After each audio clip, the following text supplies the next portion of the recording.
Welcome to czverse. I'm Alex. And I'm Maya. Today, we're diving into a massive macro trend analysis of how the world's physical, digital, and human infrastructures are rapidly transforming, literally right under our feet. Honestly, it feels like everything is shifting all at once. Let's look at the absolutely chaotic May 2026 news cycle.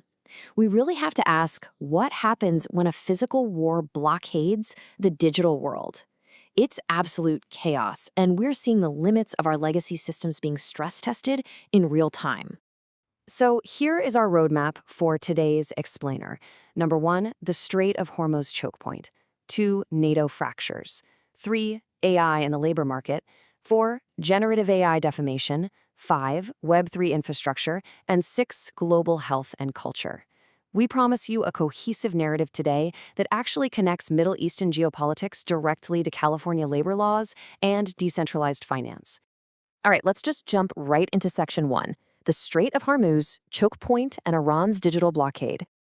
We're seeing this unprecedented move by Iran right now to tax and control the subsea internet cables running through the strait.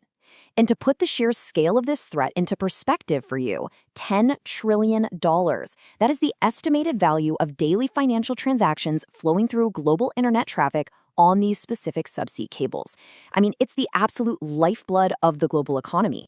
Right, and here is the direct threat. Quote, "We will impose fees on internet cables." That's straight from Iranian military spokesperson Abraham Zolfagari. They are explicitly targeting tech giants here: Google, Amazon, Meta. But if you're strictly looking at the legal framework, compliance is basically impossible for these companies. They can't do it because of strict U.S. sanctions barring payments to Iran. It's just a massive geopolitical standoff.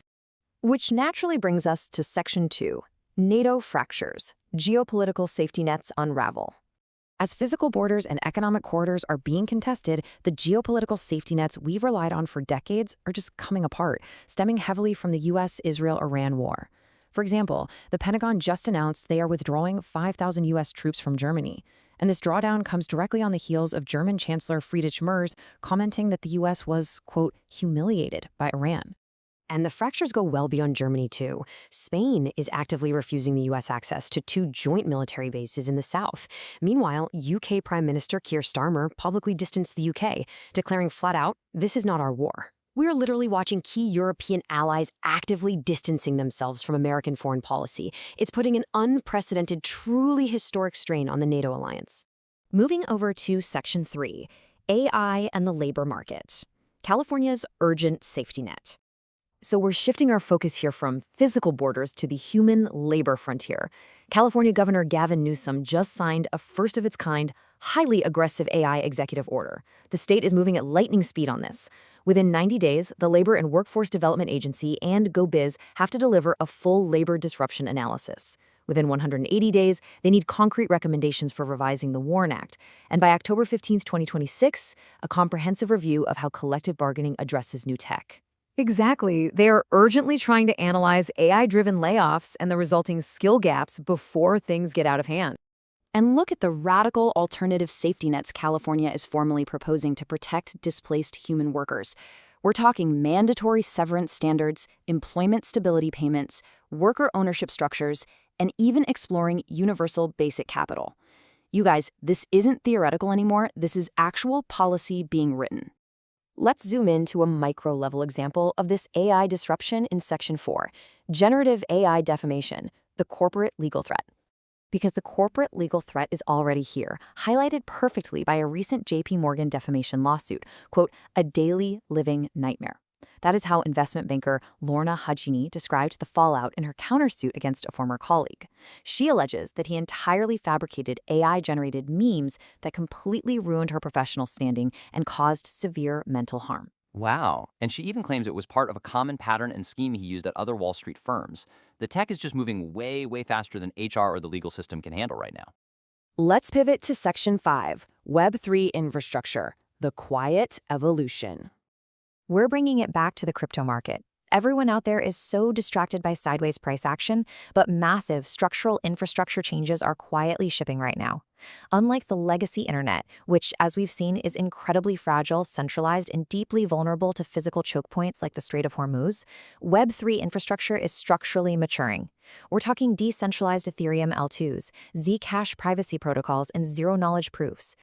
And here are the specific infrastructure plays proving that real-world assets and this AI crypto convergence are absolutely eating traditional finance.